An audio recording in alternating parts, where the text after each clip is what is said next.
démarrer à 10 heures. waaye Cheikh bàyyi ko mu damay jaaxaan dem Touba de. damay dem Touba. waaw mais may ñu ko tuuti rek. il faut ñu defaat beneen tour. mais ñoo ngi fi ñu ngi ci réew mi. damay dem Touba. waaw di ngay dem ñooy ànd. ñooy ànd yéen nag. déedéet ànduma ak yéen. te loolu si xamul bis bi le 11 novembre. léegi le Cheikh Cheikh Ahmadou Bamba. conséquence bi lan la. conséquence waaw Sonko. waaw Abdourahmane Diouf. bàyyi ruube. bon waxtaan bi am na solo. parce que conséquence mooy après le 8.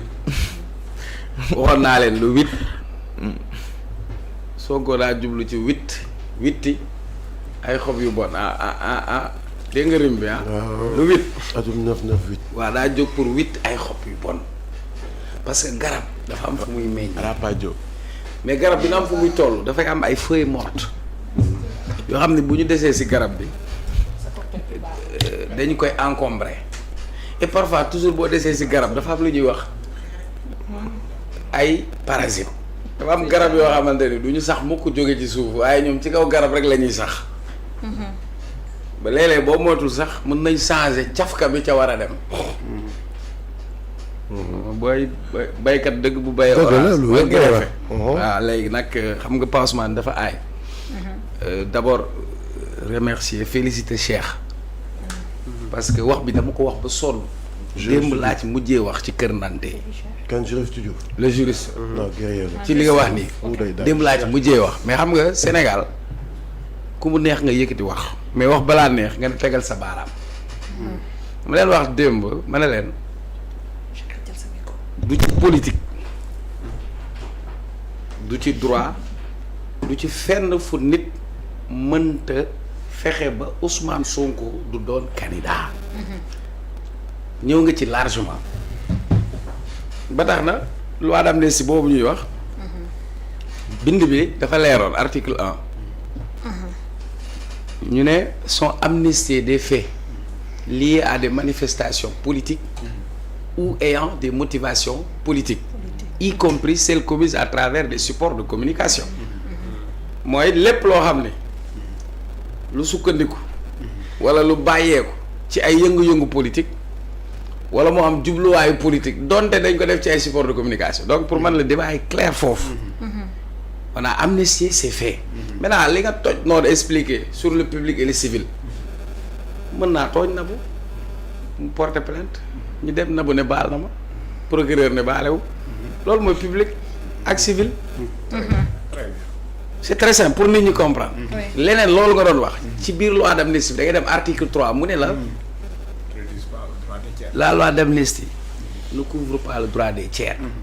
diggante nit ak nit loi d'amnistie bi géré wul loolu beneen bi dafa am leneen lox lu am solo dafa am lu ñuy wax intégration dans le fichier électoral elle est automatique parce que droit dafa kawe nit ki boo ko xañee droit am boo ko delloo droit am automatiquement moo taxoon ñu intégrer Sonko dans le fichier électoral et Sonko ne peut pas être éligible s'il n'a pas la qualité d'électeur par conséquent Sonko a voté à l'élection présidentielle il a été électeur législatif il a été tête de liste kon ce débat là est clos keneen ku ciy wax day wax lu ko neex man xam nga yow da nga ne da ngay defee man damaa laaj àdduna juróom-ñaar kan moo mën a fexe ba Ousmane Sonko nekkul candidat loolu mooy Sonko candidat 2029 mooy géej gi am na ndox beneen bi dimbali ma ci téléphone bi ak téléphone bi xam nga Pa Ousmane fi ma dugal moo bëri mais damay bañ a wàcc comme temps yi daf ma pengloo suma yaram je commence par vous dire Pa Ousmane li amoon le 8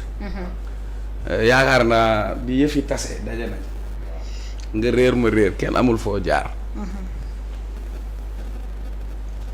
am na benn vidéo buy daw maa ngi la gis. waaw parce que li olof naan foo sànni mbàttu mu tàgg soo bëggee xam expression boobu mooy keroog la fa am nee naa leen Sonko li muy def moo wax tey Sonko lu mu def moo wax tey lu mu def xam na ko politicien dëgg buy def dara day wut fu xat mu dóor ko fa parce que liñ naan fees dell la mais Sonko xam na ni capacité de mobilisation xajul fii man xamatuma sax fu mu xaj ci réew mi xajul fii de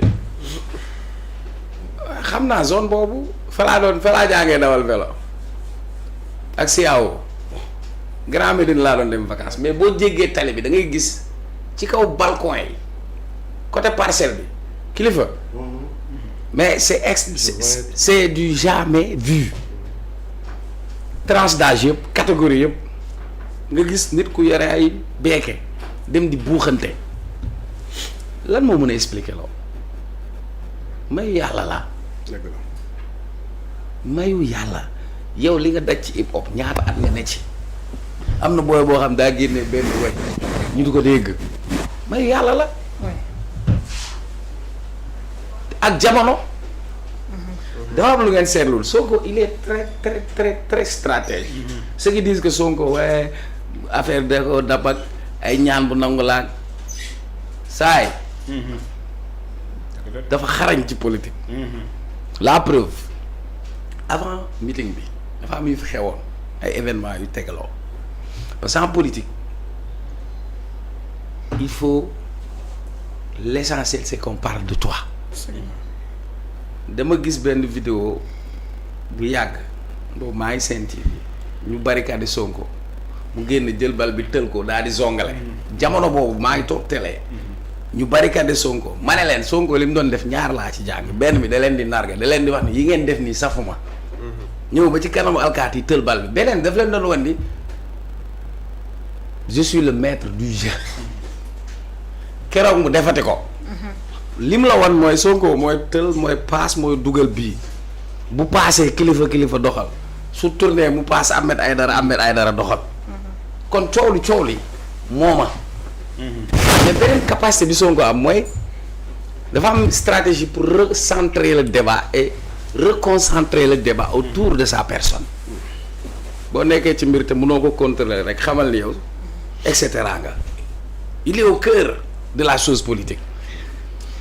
Avant, Macky Sall est sorti avec des sorties intempestives, une communication bien calculée, millimétrée. Il voulait refaire son image au niveau international. mu ngi dem New York bu Diomaye jaaree Paris ñu ne Macky romb na Paris wut na ay communicants dem na ci benn média bu am influence def na interview bind na livre yabal na sax ay avocats dont un sorcier blanc mu ñëw toog expliquer. mu neex la mu naqare la saa yoo xëyee di nga ne Macky comme par enchantement Macky revient moment boobu Thierno Alassane Sall mu ngi wër di wàññi ay potu lampe xam nga ñun temps ngeen lay sooba dañ naa la kii nekkewul ci ko lu du wër di wàññi ay potu lampe Thierno Alassane Sall mu ngi wut activité Pape Malick Ndour mu ngi positionné wu jéem a gëreelu mais Sonko il sort 12 minutes wax dara salaamaaleykum nuyu naa leen diggante bi am na ñu ne démissionné na ñi ne gedd na ñii ne feebar na mu génn sol mbaxaneem bi mu génnee nuyoo rek fay na lee yëpp c'est-à-dire sortie boobu rek effacé na lee yëpp tout ñu toogaat ñu dawal kan moo fi mës a woote ne damay woote meeting 15 jours avant ay nit dem assiégé foofu mel ni ay sans-abri ay magum jëmm ñii yem seeni matelas ñii dafay yendu activité effervescence créé wu ça il faut être Sonko pour le faire. yàlla moo ko may.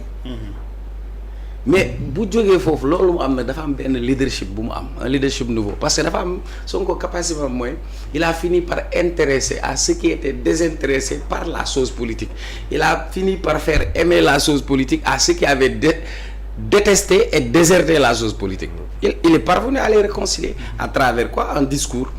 À travers quoi c'est un gars boo xam ne son style c'est un style direct il ne porte pas de gants il dit les choses telles quelles d'ailleurs c'est ce qui fait sa force mooy qu'il est authentique xam nga am na yeneen leader yoo xam ne en politique il faut être nuancé wala faire des compromis Sonko n'est pas dans ça ndox du bàyyi yoonam mais boo jógee foofu waxtaan bi am na solo am na yu bëri yoo xamante ni ci li nga wax noonu xam nga dafa am lu mu ci jublu woon parce que bu sekkoon Sonko wax rek ko tax a jóg li mu wax noonu ci meeting mënoon na koo def vidéo rek tëmbal ko mu dem kon dafa am lu mu doon peese xam lu mu doon def Sonko dafa namoon politique mu ngi doog a jógaat nag fi mu toll nii daa mel ni ku commencé à zéro parce que Pape Ousmane toog nañ fi man ak yow plateau législative campagne ma ne la il y a Sonko et les autres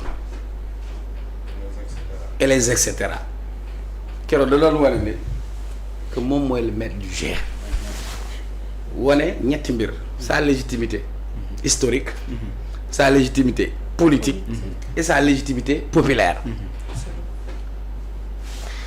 il a montré et puis kilifa da wax lu am solo il voulait donner un message d'abord au niveau international parce que on commençait déjà à dire que ouais Sonko dafa am popularité am daa baissé jeunes yi toppatuñ ko am na sax ñu jóg naan waaw marchand ambulant bi mu dindi Kër Massar ñii nangam ñoo ñëpp bu Sonko ñëwoon taxaw ne leen wooy wuyaa yooyu bëgg nañ ñoom mu fees dell parfois da ngay laaj nit sax lan la Sonko mu ne la xaw ma lu mu wax de waaye lu mu wax dëgg la vous imaginez niveau boobu donc il dépasse même l'entendement essayer d'analyser Sonko ci raisonnement wala loo xam ne xel a koy nangu déedéet dafa dépasser cadre boobu loolu nag pour nga expliquer sur l'aspect économique sax bu ñu ko fa analyser rek mën nañoo comprendre. moo tax ma ne la ay mbiram dafa jéggi dayoo parce que il est phénoménal et quand je dis il est phénoménal tu as regardé un match Messi du daw du ñaq fi mu taxaw lay taxaw benn bal lay dëgg def différence dem toogaat il continue parce que may yàlla la léegi nag beneen bi message yi dafa am portée ku nekk da nga jël sa wàll gis nga politique stratégie la jeu d'échec la gis nga dans ce jeu si tu ne parviens pas à anticiper les coups de l'autre da lay noyer mais Sonko dafa am capacité d'anticipation moo tax moom lu egseegul da koy gàttandu boobu mën na indi artu mën na indi li ngeen di dox xam naa ko fii laa ci teg ba tax na moi je cite pas parce qu'il n'a pas cité et je ne trouve pas opportun sax muy cité parce que Sonko bu toogoon foofu jour boobu ne ana kilifa wala kilifa kontaan naa journée boobu yëpp kilifa moo xew. waaye bu Sonko xewoon ne kilifa. non day nekk. waaw bu Sonko xewoon ne Kaolack direct. waaw bu Sonko xewoon ñëw rek jàpp loxo kilifa rek ne ko nañ dem Kaolack yaa amat ba kenn waxatu ko. am na fu muy toll. bu cité ñenn ñi sax da leen di jox importance bu ñu amul. parce que en termes de légitimité politique. on ne peut pas parler de Sonko et d'Abdourahmane ils ne boxent même pas dans la même catégorie jàmbaar. c'est ça la vérité. léegi nag qu'est-ce qu'il faut comprendre. c'est un message codé. am na sax fu mu yore benn feuille Sonko d'habitude du ko woon yore. di lire. mais dafa canaliser sa communication ci biir wax ji yaa ngi koy dégg mu ne am na loo xam ne du waxu fii. ñu bëri dañ doon xaar hey nu mu nar a waxati. pourtant ñëw na teg na ko ci axe teg na ko ci code. maintenant ci li ma dégg ma parce que man maa nii bëgg a jël na mu koor ñaareel mais yaakaar la rek. yaakaar fu mu amul dara du fa am. espoir yaakaar boobu. et yaakaar naa ne la ñu seq man ak yow. ba egg fii raisonnable nag. la ñu seq man ak yow ba fii. ma ne yaakaar day raisonnable. yow góor du tuut te day dëgër. yàgguma foofu. yaa ngi dégg man dama jàpp ni li mu wax message la. am na message bu mu jagleel Diomaye. bi nga ubbee mission bi la doo lay jën. ndox jën bu génnee ndox lu muy doon. pepesu. dootul dox wala yaasa. jën bu génnee ndox dootul dox. maa la wax jën bu génnee géej. pepesu lay doon. mbaa ñu yaasa ko. en termes clairs. Diomaye ne devrait pas commettre l'erreur de s'éloigner de sa famille politique. dëgg la. Diomaye ne devrait pas faire l'erreur de s'éloigner de sa famille politique.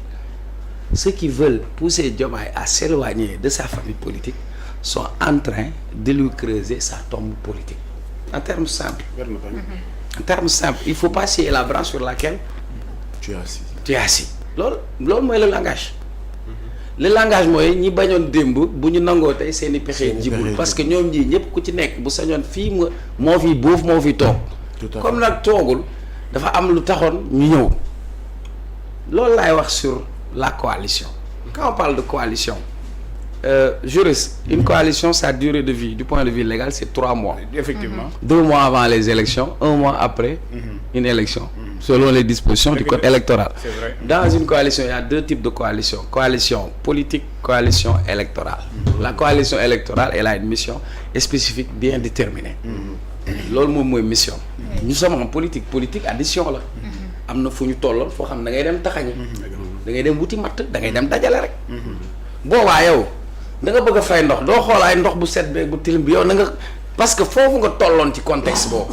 ils avaient besoin de d'ouvrir les vannes et boo xoolee crise politique bi yëpp bu annoncé wu fan la tàmbali. y a un commencement sur des faits.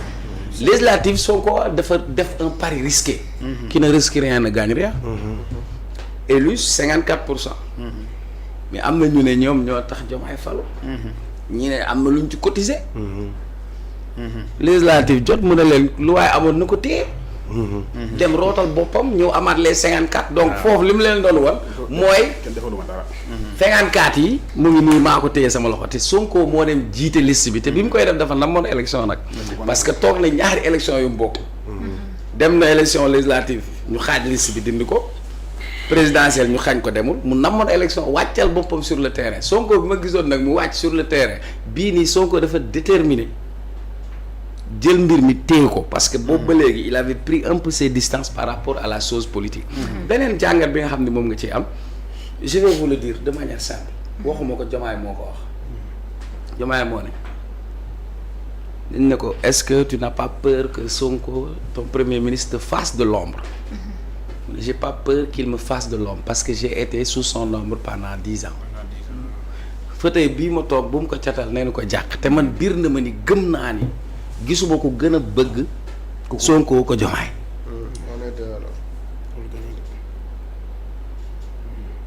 Diomaye laa gën a xam sax parce que poste bi mu doon occupé ci biir Pastef secrétaire général. rôle bi mu doon joué d'ailleurs rôle boobu da cee feeñ sax nii. dans l'administration du parti. bu doon wax ci Sonko yow Diomaye for na xeer taxaw fii Sandaga ndax Sonko amul ko ko gën a bëgg. Ousmane Sonko bi mu koy tuddee doom boobu dara xewul. kon li mu ko wax dëgg la dafa am nit yoo xam ni au lieu ñu doon puso mais dañuy ñëw doon lay set. fu ñu fekk lu baax au lieu ñu ñëw ñu yor lay set léegi nag am na fooy toll da ngay sippi ñooñu Ousmane Sonko a été très simple il a été très politique beneen bi. on parlait de candidature. Mais c'est logique. Qui peut être le candidat de Pastef en termes de légitimité politique en dehors de Ousmane Sonko? Parce que c'est lui le guide même de cette révolution politique. C'est une révolution politique. Ça n'a pas été une élection. Et boum la bête ñu ne la Diomaye moom moo ñëw samp Sonko moo war a nekk sax son directeur de campagne ça c'est pas un débat. Donc là ban élection la Diomaye teg bëtam fii du local. du présidentiel et puis la preuve nañu waxtaan El Malick demul élection mairie Daara Jolof ñu gañe ko kële Birame Souleye demul Thiès ñu gañe ko Diomaye demul Ndiaganiao élection locale fii ñu gañe ko kan moo ñëw gañe ga faire gañe kan la ah Ahmed Aïdara fu mu toog ne la ginnaaw yàlla Sonko Barth mi ko doon weddi bi mu demee Abbas Fall lañ ko booleel léegi nag bu loolu weesoo dafa am ko ñun la politique elle est dynamique. maintenant nag man fenn rek laa d'accord dans la démarche et je vais vous le dire oui allez-y. je veux pas aller ci précipitation parce que l'observateur bind man am na journal yoo xam suñu bindee moom dama naan nii rek moom personnellement man am na journaux yoo xam su ma leen gisee ñu bind maanaam rek laay wax mais par contre comme da nga ñëw nga woote jub-jubal jubbanti Sonko moo ñëw woote jub-jubal jubbanti Sonko moo toog ne ci biir meeting boobu ku bokk Pastef bu këppee kees ñu tëj ko kon ki wax loolu waa Pastef rawatina ak ku bokkul Pastef je peux pas accepter que vous soyez dans un gouvernement Ousmane Sonko man waxuma ko moom moo ko wax Ousmane Sonko moo fi toog ne ku fi këpp kees lan 11h la waxoon wala midi voilà midi 5 ñu wàccee la du moo ko wax dëgg la wala waxu ko kon je peux pas admettre nga ne am nga ay mbir yoo xamante ni yu egsi si yow ci ay càmbar nga gis ni kii li mu def defuwut lu tax nga koy yóbbu lu tax ñu koy yóbbu ci beneen ministère après certains vont me dire waaw Diomaye moo war a jël responsable beneen bi il a mis Diomaye devant ses responsabilités maintenant c'est à Diomaye de choisir entre Sonko et As et je crois que ce débat est clair Diomaye ne va pas se tirer une balle au pied maintenant la conséquence bi ngay wax mooy tey il a redistribué les cartes politiques il a montré que c'est lui qui est au centre il a montré que moom mooy ki nga xamante ni il tient les rênes et c'est ce qu'il est parvenu à montrer. Fary fu muy mujj. Pape man d'abord dafa am benn amalgame boo xam ne. te ndaanaan la nag ñu relever ko. parce que Fary baal ma am na feneen fu mu wax dama koo fàtte woon. xam nga bi ñu fi toogee. fàttewoo ko da ngay wër rek. ñu ne Diomaye Passeman waruma de. dama koy tontu de man damaa kii. bi fi Diomaye indee bale bi dama leen waxoon bale baax na trop mais da ngay indaale suy bale cuuraay moo tax nga génnee mbóot yi ak onk yi ak fel yi ak matt yi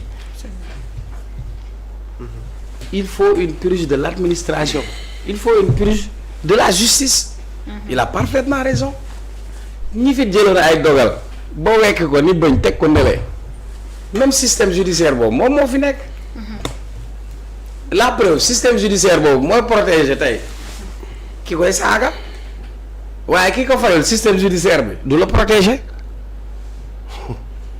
beneen bi Ousmane Sonko mu ngi doog a am combat c'est-à-dire ku jàppoon ni xeex bi moo doon dindi fii benn régime ba falu nax nga sa bopp combat bi gën a metti mooy bu tey c'est le combat contre le système en fait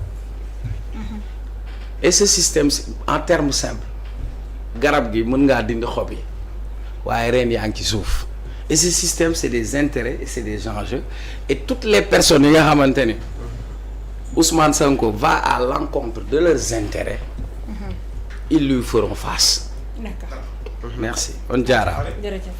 waaw ce que je disais mooy parce que pour concernant ki nga xamante ni mooy Mimi Touré ak ki nga xam ne mooy Abdourahmane Diouf xam nga Sonko il a tenu un discours boo xamante ni c'était redondant par rapport ak li nga xam ne mooy affirmation yi parce que dafa njëkkee ci ki nga xamante ni rapport daf ko épinglé mooy ñëpp jàpp ne peut-être Mimi Touré la par rapport ak 2 milliards yi nga xamante ni tudd nañu ko mu ne kooku dama bind le président ne ko diw mënatul bokk ak ñun li nga xam ne mooy gouvernement bi parce que pour les valeurs du jub-jubal jubbanti on ne peut pas partager li nga xamante ni mooy gouvernement bi ak nit ñu ni mel bu fekkee ne ñu ngi jàpp ñeneen ci yi nga xamante ni mooy yile fee mu ne maintenant pour